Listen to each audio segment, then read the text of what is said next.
Let's begin. You may join us as we move along here.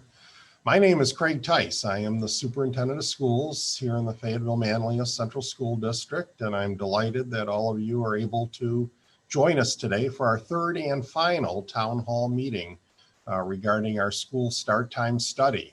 You may recall that our Board of Education took some feedback from the high school faculty and administration that was curious about the research and wanted to pursue this. And as a result, we were able to enlist the help and services of our consultants who will be joining us today, Dr. Daniel Lewin and Dr. Deborah Tempkin. They have helped us through the entire project, which began, believe it or not, back in 2019. We started with focus groups from a variety of stakeholders in the community, from those that work for the school, such as teachers, administrators, staff members, to students, to parents, to community groups like youth sports, and taking a look at all of those stakeholder groups that would provide some input. As a result of that, Drs. Lewin and Tempkin provided an interim report that summer, and they used the feedback from the focus groups to help craft a community survey that was distributed electronically about a year ago to gauge community interest. And what was amazing for me as part of the survey is that nobody seemed to argue the research. The research seemed pretty conclusive and people agreed with it and were interested, and you'll hear a little bit more about that shortly. But what was the head scratcher in all of this was how to solve the problem and what are the different ways that the district should approach that, even though there seemed to be overwhelming support for taking this study into consideration. So the final step is to host these town hall meetings to allow some feedback and discourse about the focus group feedback and the survey data, both of which are available on our school district website.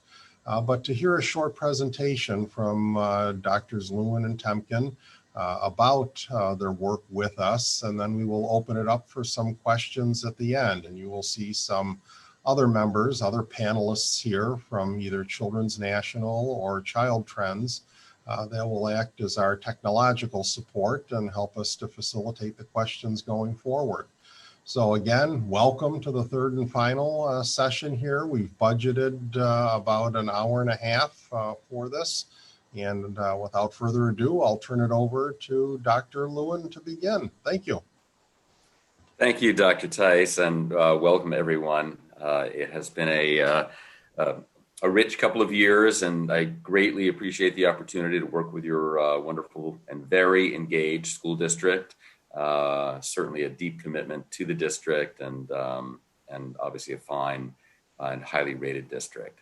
It has been very interesting dialogue. Our team has learned a lot in working with you, and so today we will give a brief presentation. I'll give some of the background and the rationale for why there is this national interest in changing school start times.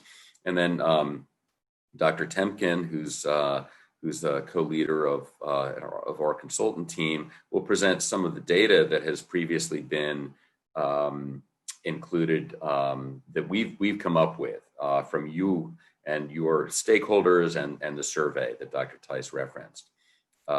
So as I talked to you this morning, I just want to say that I do wear two hats. I'm a clinical psychologist. I'm associate director of the sleep medicine program at Children's Hospital in Washington, D.C. And over my almost 20 years there, have treated thousands of patients with sleep disorders. So I'm very much an advocate for child health and for moving the science forward. All very, very important. And we have come to a point where I'll cover some of the recommendations, where there's strong science to advocate and justify changing school start times, healthier school start times. But on the other hand, my hat and my deep commitment is to you and your community, that this is a challenge for some people. It's easy for other people. And hearing all the voices, giving everyone an opportunity to speak, make their concerns known, add their support. That's very, very, very important, particularly in such an engaged school district. So I'll get started. Dr. Tempkin will speak, and then we'll open it up to questions. I think our staff members, Shadon Lloyd, has put in how you can participate. You can raise your hand and say something out loud, and we can actually have a dialogue, or you can just write your recommendations. Either will be absolutely fine, and we do hope for some lively discussion on all sides. So I'm now going to share my screen and bring up my slides and make a brief presentation on sleep health, and a little bit of the background for this initiative. So the Department of Health and Human Services, which, as you may be aware, here in Washington, D.C., is the organization that under which falls the NIH and the Centers for Disease Control. Every 10 years, they develop a new set of health priorities cutting across all domains, including diabetes, overweight, risk of automobile accidents, all different health initiatives. And so in 2030, for Healthy People 2030 is what it's called, they have a whole sleep chapter with quite a few different objectives. So one of their key objectives, interestingly, is to increase the proportion of secondary schools with a start time of 8:30 a.m. or later. They have also prioritized the increase in proportion of high school students who get adequate sleep, and I'll talk a little bit about that in a couple of moments. And then increase the proportion of children who get sufficient sleep. So not only high school students, but it's also important that middle school, elementary school, and even very young children. All of these arguments being put out and all these priorities and objectives put out by Health and Human Services are based on actual data that is collected and can be collected to measure changes over a decade. And so there are lots of initiatives that come under these to meet these objectives. And school start time change obviously is one. Several years ago in 2014, the American Academy of Pediatrics published a consensus paper. And for them to do that is a lot of work. So that means that dozens and dozens and dozens of the leading pediatricians across the country have to support a consensus statement. And that was that middle and high school start times should be after 8:30 a.m. Because of the preponderance of evidence and the importance of impact on child health. And that's an article that you can Google online and read through their rationale. So now to jump into a little bit of the science. 3 years ago, the Nobel Prize in Physiology and Medicine went to 3 researchers for their discovery that there are clock genes.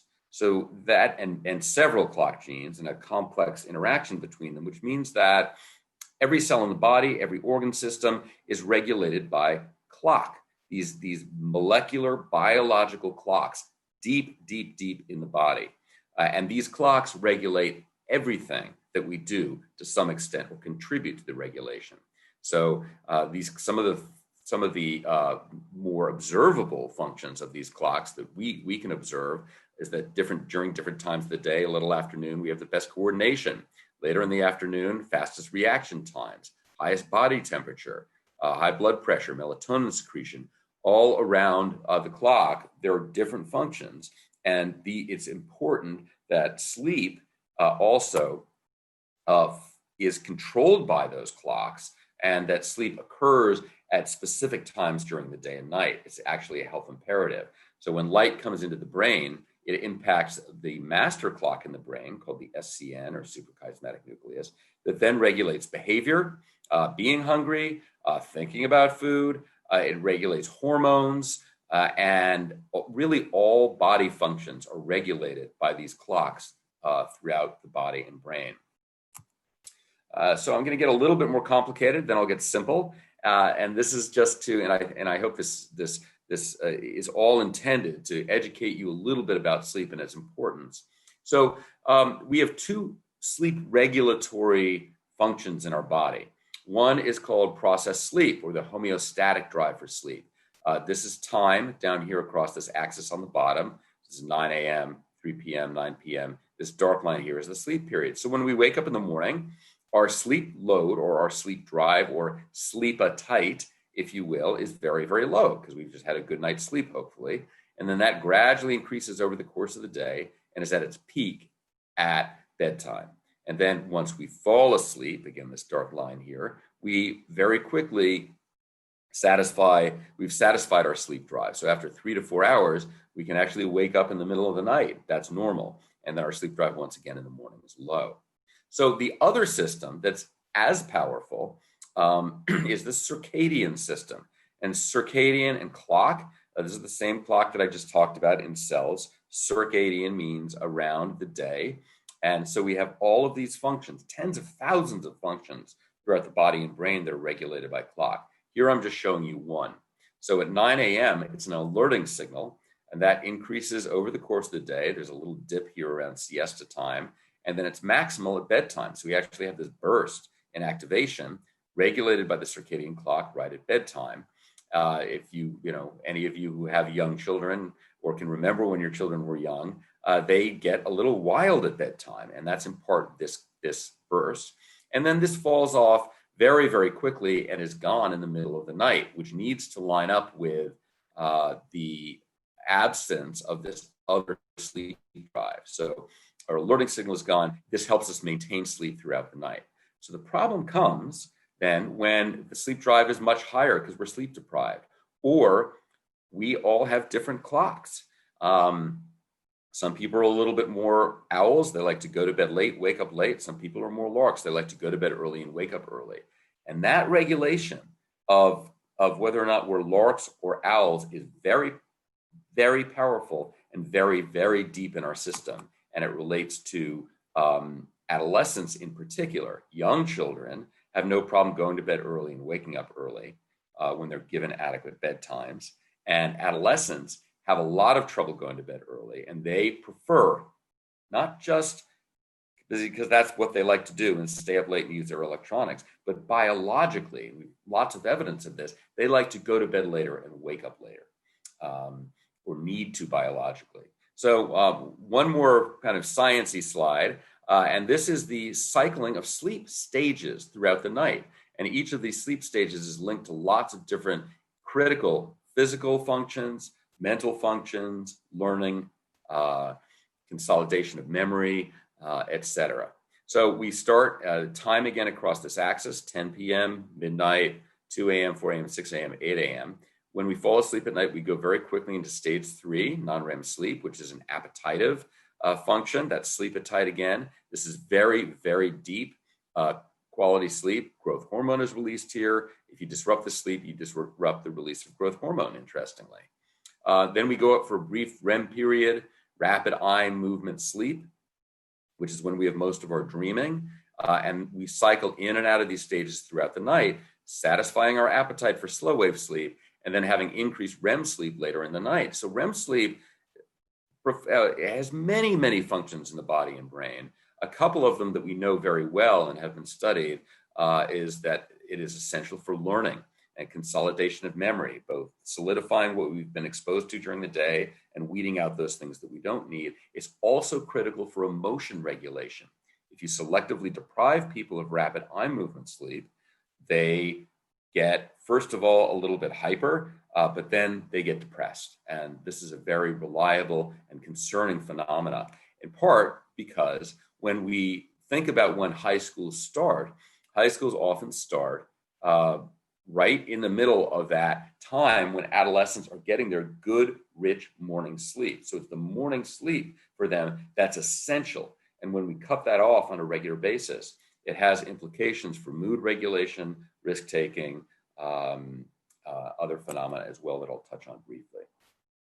So this is pretty busy, but this tells you, and this will be posted on your district website, but this gives estimates of how much sleep is needed. So this is age here across in this column. Here is the estimated duration of sleep need here. So adolescents still need between 8 and 9.5 hours of sleep a night. Those who are 17 and 18.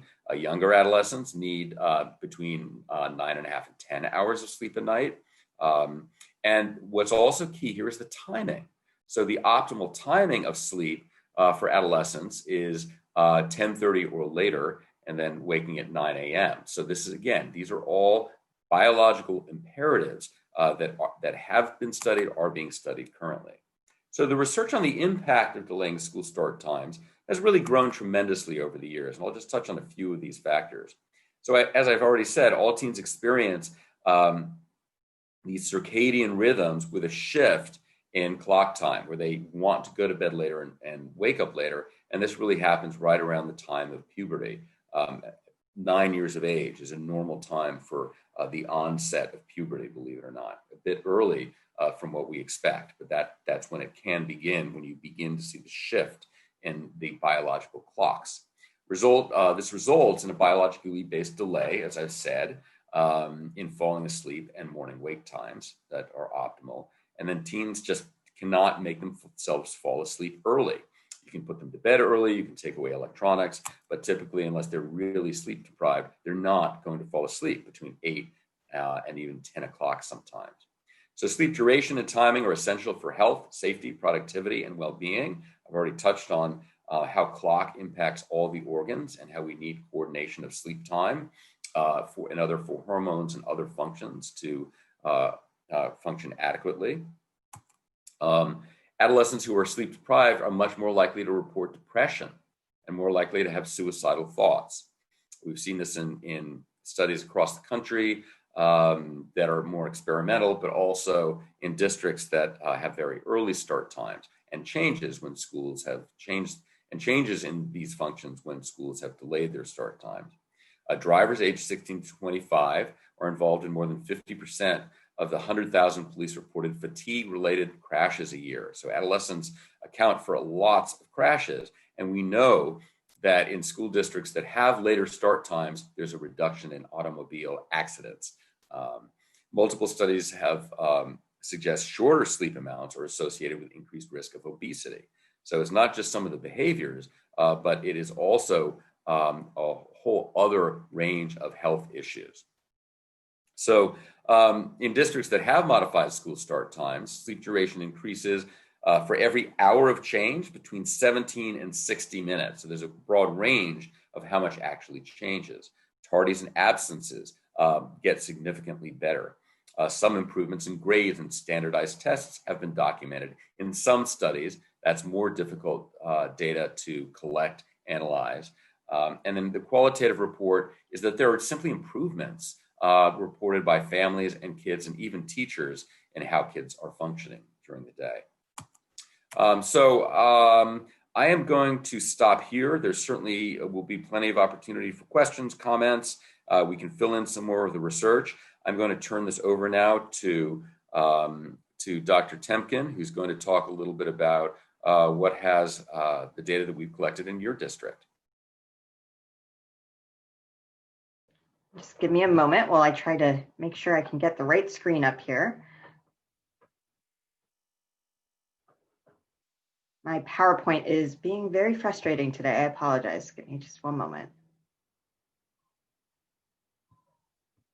There we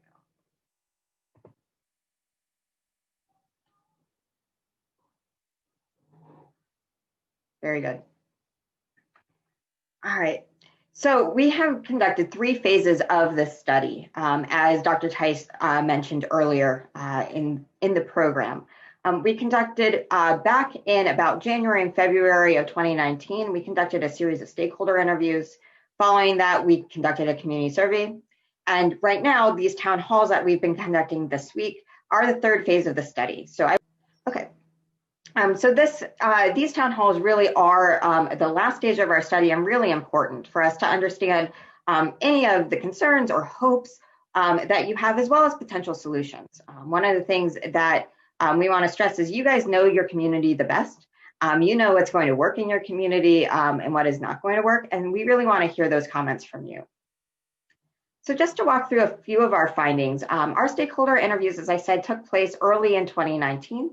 At that time, we interviewed all of the current school board members as of that time, the directors of transportation, athletics, curriculum, development, facilities, and pupil services, the teachers and bus driver union heads, school principals, athletic coaches, student leaders, and community council members. So quite a different range of stakeholders, all with really critical input to thinking about this issue. And here are some of the things that we heard. First and foremost, we heard the importance of ensuring community engagement in this decision. As I said, you guys know your community the best, and making sure that you have input and buy-in into the potential solutions or potential decision to make around school start time change, we heard loud and clear was very important. And again, that is part of why we are having these town halls this week.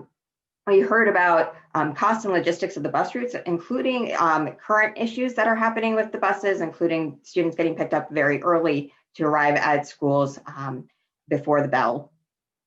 We heard a lot about student mental health and the connection between student mental health and sleep, and real observations about the need for students to get more sleep and that the connection to their mental health. Childcare, which is a theme you'll see throughout this presentation, is certainly one that we heard about quite often, and then the role high school students play in taking care of elementary school students was something that was raised particularly as a potential barrier to some of the solutions for school start time change. We heard about potential options around adjusting school day schedules. So for instance, block scheduling and the implications that might have for staff, as well as the benefits of the potential efficiency for block scheduling. We heard some concerns around athletics and the need to think about how student athletes would interact with other districts around the county, or around the state, I should say, and as well as their practices. Other types of after-school programming as well. Hearing a little bit about traffic and road safety and the intersection with that and the busing, and how that intersects with parking in the parking lots and the areas surrounding the school buildings. And also hearing a little bit about both districts around yours that have been successful in shifting their school start times and those that would still remain on some of their earlier schedules. Based on some of this feedback, we went ahead and did a community survey, which was fielded just about a year ago, so from October to November in 2019. We had 1,500 or so respondents. As you can see on the slide, the vast majority of those respondents identified as a parent. And we had really good distribution across schooling levels. You'll notice that these percentages do not sum to 100% because many parents have multiple children in different levels. So what did we find? We first asked parents to report on their children's sleep. Now, I should note here that parents are not very good at reporting on other people, and none of us are. These tend to be overestimates of their children's sleep. So I want you to keep that in mind, just based on our studies, knowing differences between self-reported from students and parent report. That said, we see here that high school students are only on average getting about 7 3/4 hours of sleep, which is still lower than what, as Dr. Lewin presented, is needed for high school students. And we also are seeing that they're having quite a difference in their duration during the weekend. You can see that they're jumping from 7 3/4 hours to 10 hours, which is itself also problematic. We know that this is thought to be normative, that kids sleep in on the weekends, but it's actually really detrimental. It's something that we think about as something called social jet lag, where kids are constantly trying to catch up from the lack of sleep they're getting during the week. We asked stakeholders on the survey to give us their opinion of the current school start time. And what you see here is that the vast majority, around 3/4 of respondents, did note that they felt that current high school start time is too early. So there does seem to be broad consensus that indeed the current high school start time is starting too early. Now you see, obviously there are some folks that are feeling like it's about right. And you see that more so for school staff and other stakeholders compared to parents. We presented a series of possible scenarios to survey takers. Now, I want to stress here that these are not by any means definitive options. These were simply meant to be illustrative of potential options. No decision has been made around school start time or even what the options might be. We wanted to present some of the common types of options that other school districts have engaged in. So for instance, flipping the elementary and high school start times, and you can see that would mean that the elementary would move to 7:45 and high school would move to 8:45, sliding all of them later, and flipping elementary and high school, condensing the school start times, or simply leaving the school start times alone. We asked each participating stakeholder what their most preferred would be and what their least preferred would be. And what we found was not a consensus. So what we saw was that around the same percentage would most like to see either the flip or the slide and flip scenario, but those were also the two that folks said that they would least like to see. So we wanted to disaggregate those findings a little bit more to understand who those stakeholders were who were preferring or not preferring those options. And what we found is that parents of elementary school students have very different opinions on the school start time change than those with older students. But you see here is those with elementary school students were preferring the slide and flip option rather than just the flip option, whereas the parents of high school students were preferring the flip option. And we saw just the opposite in the least preferred, where the high school students, parents of high school students were very much more concerned with the potential for leaving the current start time as their least preferred option, whereas parents with elementary school students were much concerned with the flip scenario. We asked about several potential barriers. These are the ones that rose to the top, both in a ranking exercise as well as some qualitative data that we received on the survey. And one of the biggest barriers that we heard about was elementary students waiting in the dark in the flip scenario. So there was concern among particularly the elementary school parents that they did not want their students going to school too early. We also heard a lot about before and after school childcare and the potential implications for both of the different scenarios. We heard a lot about wanting to hear about the proposed end times as well as the proposed start times, noting that there are other scenarios, including creating more efficiencies within the school schedule that could make those end times still more comparable to where they are now. We heard some about parent work schedules. We heard some concern about the cost of change. And we certainly heard about implications for after-school activities and athletics. And we know that you participating on this town hall today may have some of those similar concerns, and we would love to hear from you what your potential solutions to some of those issues might be. And I just want to share some of the quotes that we heard. So just highlighting the issue of elementary school students, we heard from one parent saying they liked the idea of moving this elementary school start times earlier, but wanting to make sure they didn't move too early. Again, for that concern of kids waiting in the dark. We also heard from a lot of parents thinking that we need to be very creative and really think through what our options are, but wanting to really highlight the science. Again, wanting to highlight that about 3/4 were agreeing that the current high school start time is too early, but trying to find the right solutions. And really, this is the purpose of this town hall, is to try to get to those solutions. So again, I want to stress again that there's been no decision by your community around what is going to happen with the school start times. Part of this, our goal is to hear from you. We want to hear your questions, your concerns, and we want you to raise solutions to what we might be able to address in our final report. Please either engage through the Q&A chat function, or you are welcome to raise your hand and engage with us verbally. To start that engagement, we have just a couple of slides to help start that engagement using something called Poll Everywhere. And this has become very small. I apologize about that. You can engage either with your web browser or through your cell phone. You can either go to pollev.com/Deborah Tempkin, which is DEBORAHTEMKI 335, or text Deborah Tempkin to 22333. And then once you're in there, select A, B, C, or D. So A is that you're a parent of a current student, B is that you're a current student, C is that you're a school staff member, or D is that you are a community member but don't identify as one of those other three. We'll give a second to let folks chime in.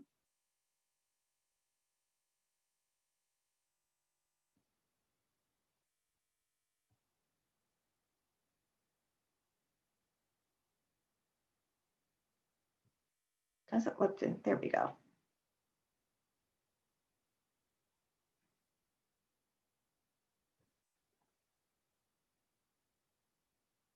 I'll give about 30 more seconds for folks to log this one.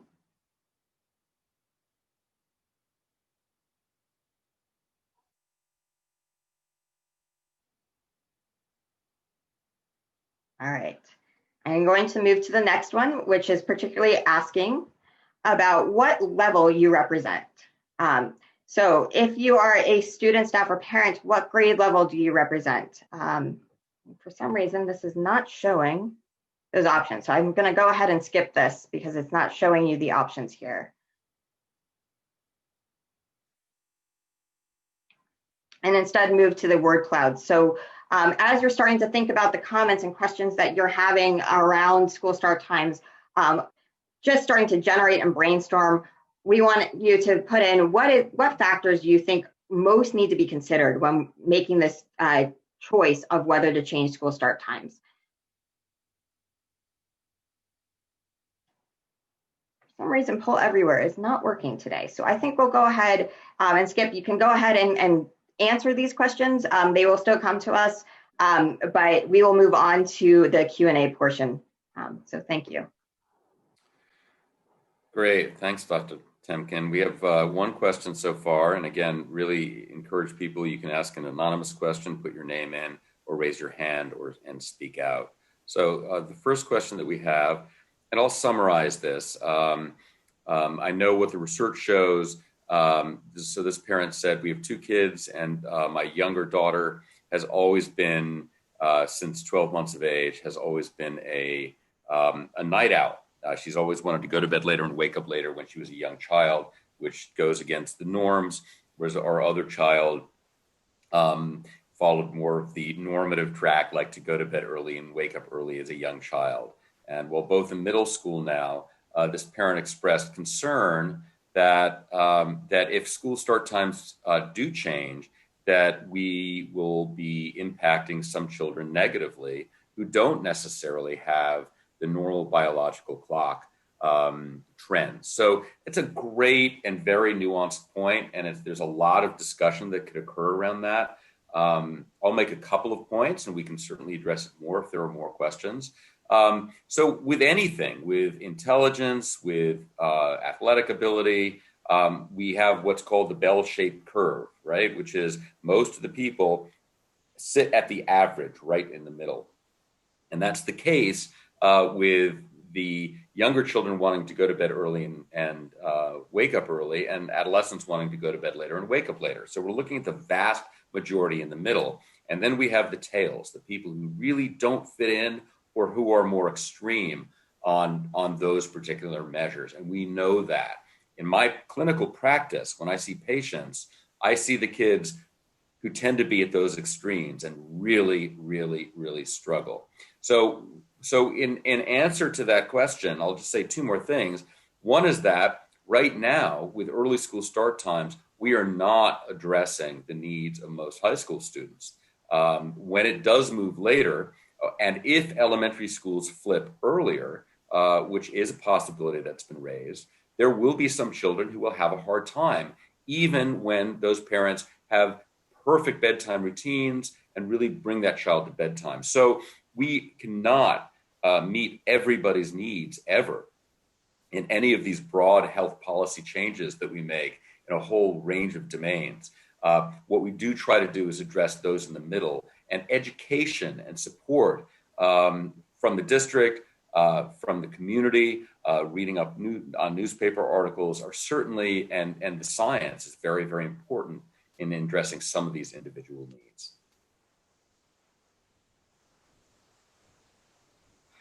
Another question, have we, the district, spoken with other local districts who have already done this change about their lessons learned and how they found successful ways to make the change? And I don't know, Dr. Tice, do you want to start with that? Yes, we have. We've had a chance to speak to a local district in central New York who actually engaged the services of Dr. Lewin and Dr. Tempkin. They studied this and then decided not to go in this direction. I also had a chance to speak to Webster Central Schools, where I used to work as a rookie science teacher many years ago.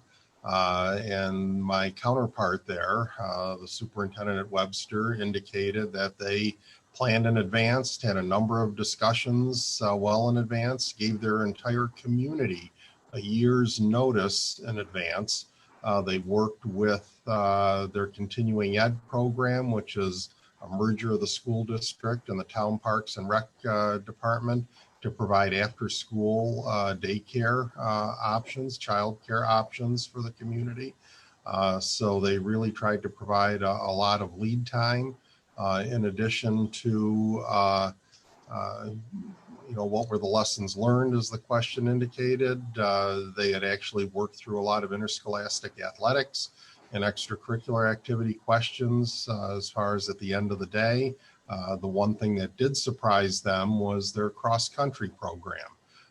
As the autumn would progress and daylight would diminish, they found that the cross-country team, which typically would love to run through neighborhoods and so forth, was restricted to running on the terrain around the campus, usually within the glow of the stadium lighting, just so that there would be some illumination with the early evenings. So yeah, we've tried to reach out to districts to find out how they have handled it. That's a great question.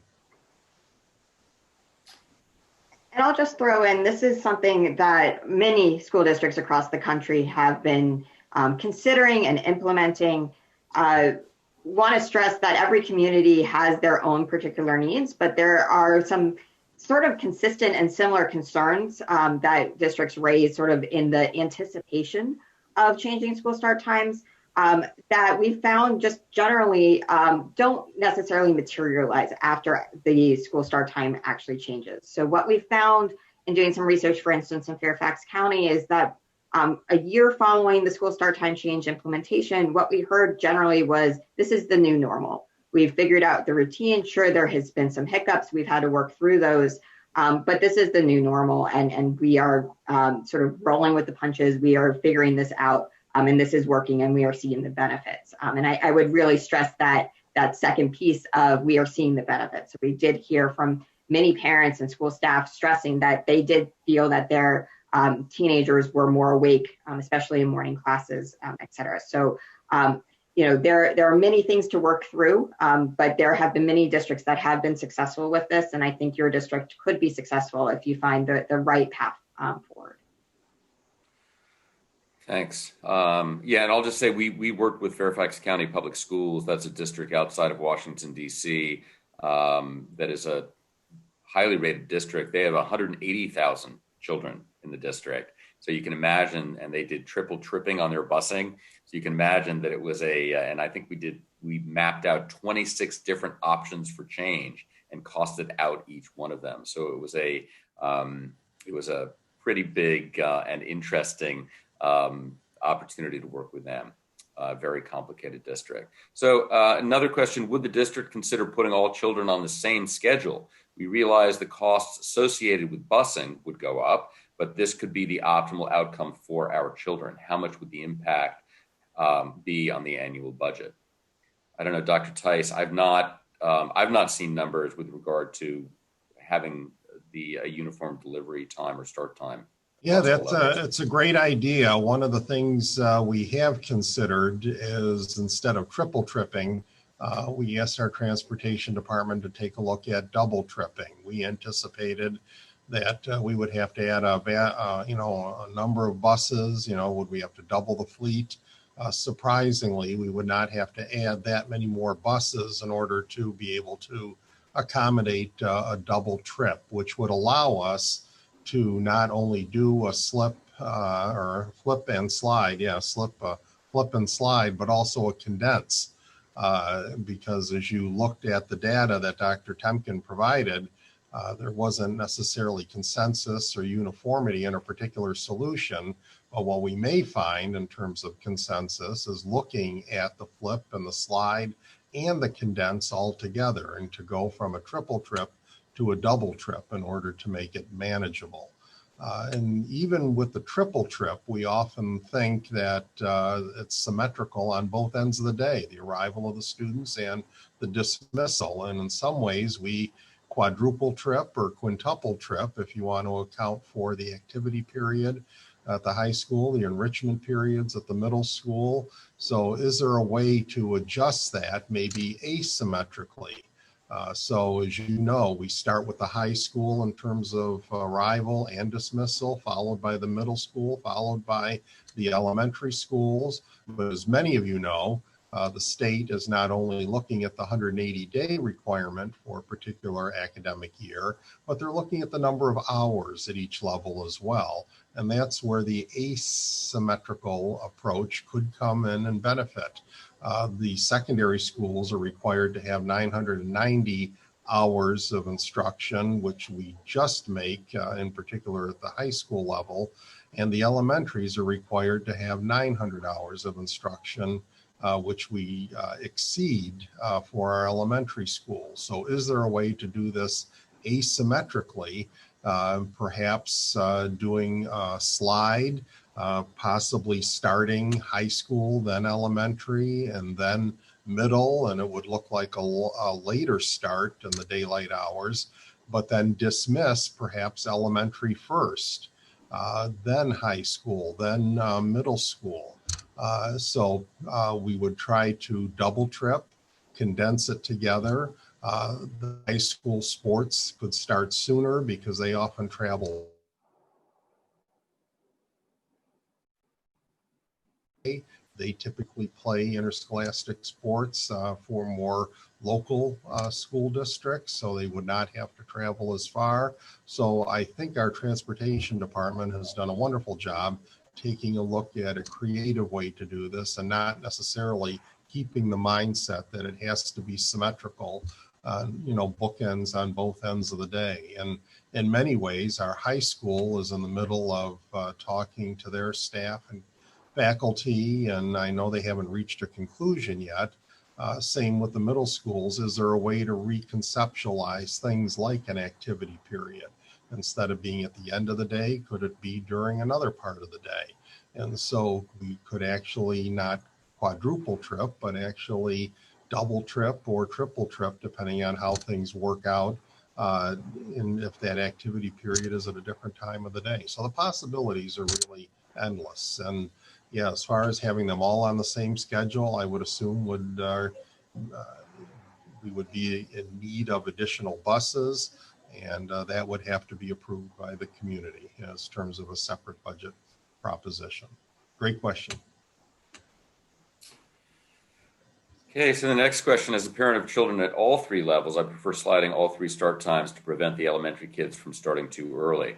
I also think that after school care options for elementary school kids should be considered for working parents, especially if earlier start times for that level are considered. Parents will need options. So I'll just say make a couple of points related to this question. The prior question, it's not clear that elementary school kids that it would be a problem for them when kids in that age group are put to bed early or at an optimal or appropriate time.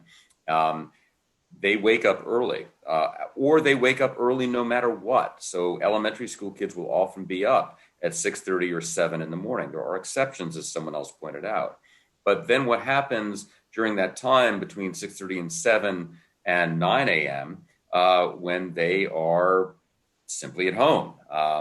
Is that optimal learning time between 7 and 9 a.m. for them? Would it be better if they did start early when they're up and they're sharp? So that's another question that we've not resolved in the scientific literature.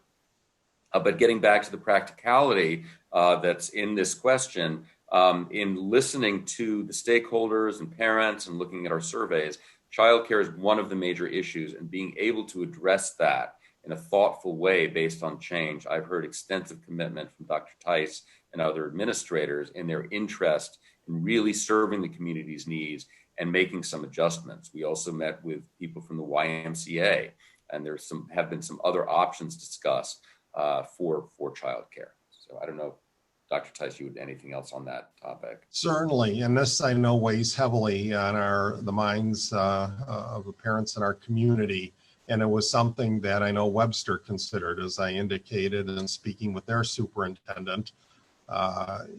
It was, they really felt that they needed to reach out to their continuing ed, as I said, a collaborative endeavor between Town Parks and Rec, as well as the school district, to provide space right on campus.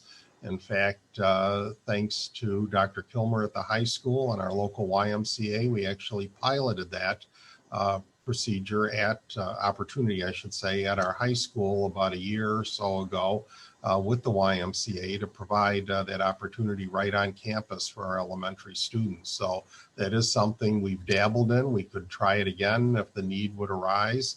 And also the Town Parks and Rec was able to provide, at least at Webster, some scholarships for families in need that would prefer to or were unable to pay for that type of support, but to have the children stay right on the campus at typically the elementary school or another school building at Webster that would be able to provide the after-school childcare. Good question.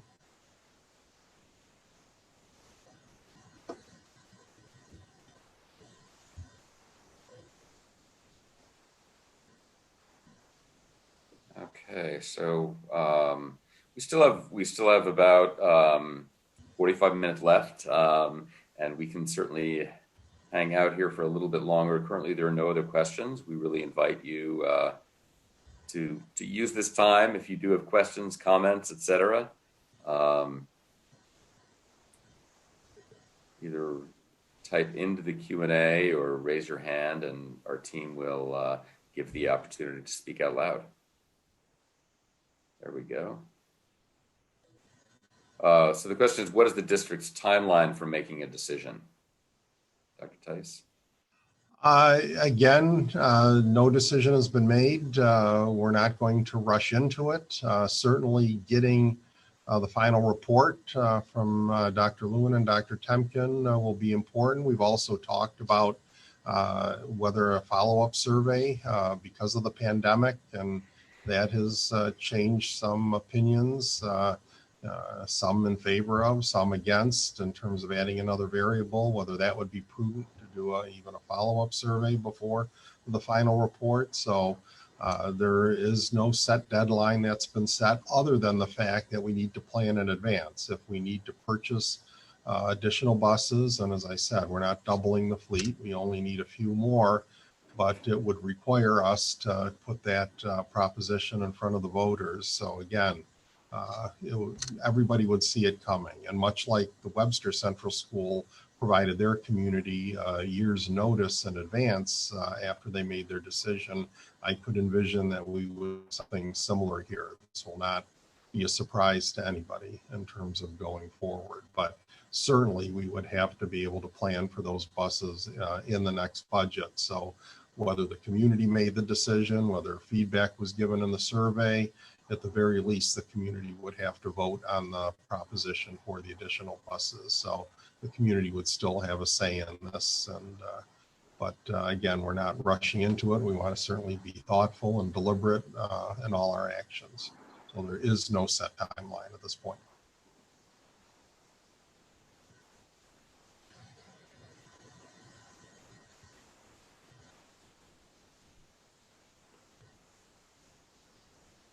I'll note, as we're waiting to see if anyone else has questions, comments, challenges, or solutions, that if you do think of comments after the end of today's town hall, since this is our last session, you can feel free to either email myself or Dr. Lewin.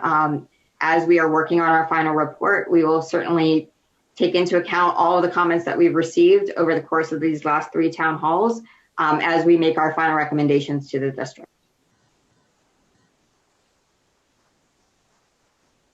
I'll put our email addresses in the chat so you have those handy. And our community also knows we have a dialogue platform called Let's Talk. So questions could be submitted there on our website as well. And I will make sure both of you are copied in on those.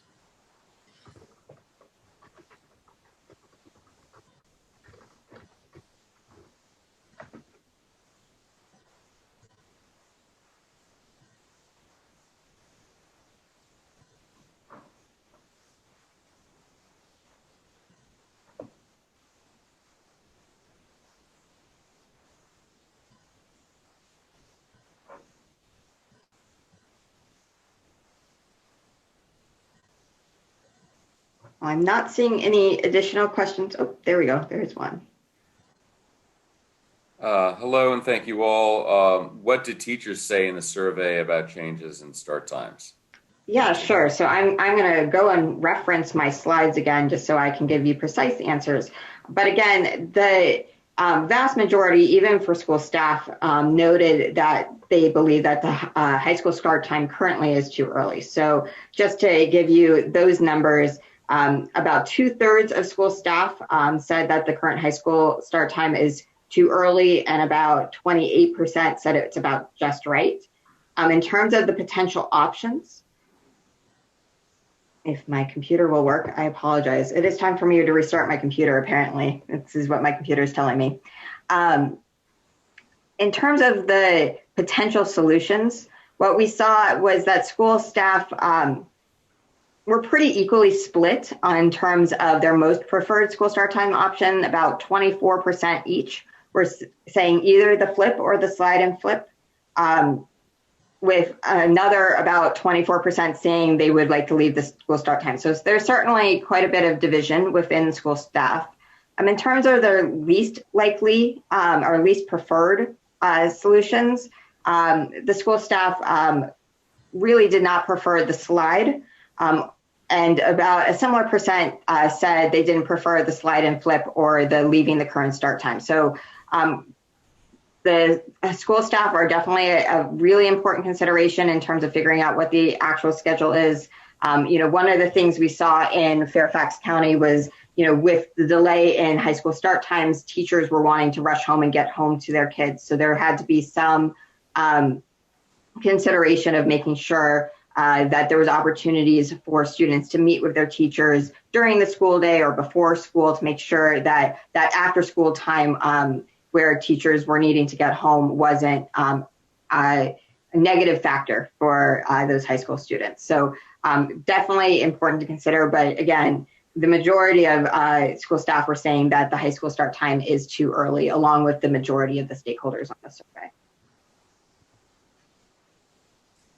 And thank you. We have a comment. Thank you for the conversation. The science is clear. Let's come up with a solution and make the changes.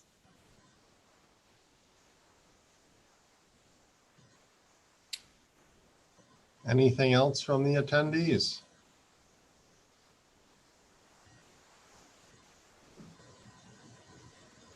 I know one of the earlier comments asked if the recordings would be put up on the district website. I know that our team, and we certainly want to thank our technological support team here and Drs. Tempkin and Dr. Lewin. We already have, I believe, the first two that have been forwarded to us. The third one will be put on the website, so you're free to watch any of them. If you're out of other binge watching opportunities during this pandemic. So they will all be saved for posterity on the district's YouTube channel. And again, we would welcome any comments with the Let's Talk platform. And I certainly can share them with Dr. Lewin and Dr. Tempkin as well. Okay. Any final questions? Hearing none, I'd like to thank our presenters today for all of their hard work through this entire process, as well as our attendees for this session. I think it's important to have this type of dialogue, and like I said, we look forward to their final report, and we will continue the dialogue into the future. So thank you all for taking time out of your busy schedules to join us. And we finished in about an hour today. So we were very efficient. So thank you both, Dr. Lewin and Dr. Tempkin, and we appreciate your support through all of this. Thank you. Pleasure to work with you and your community. Bye-bye.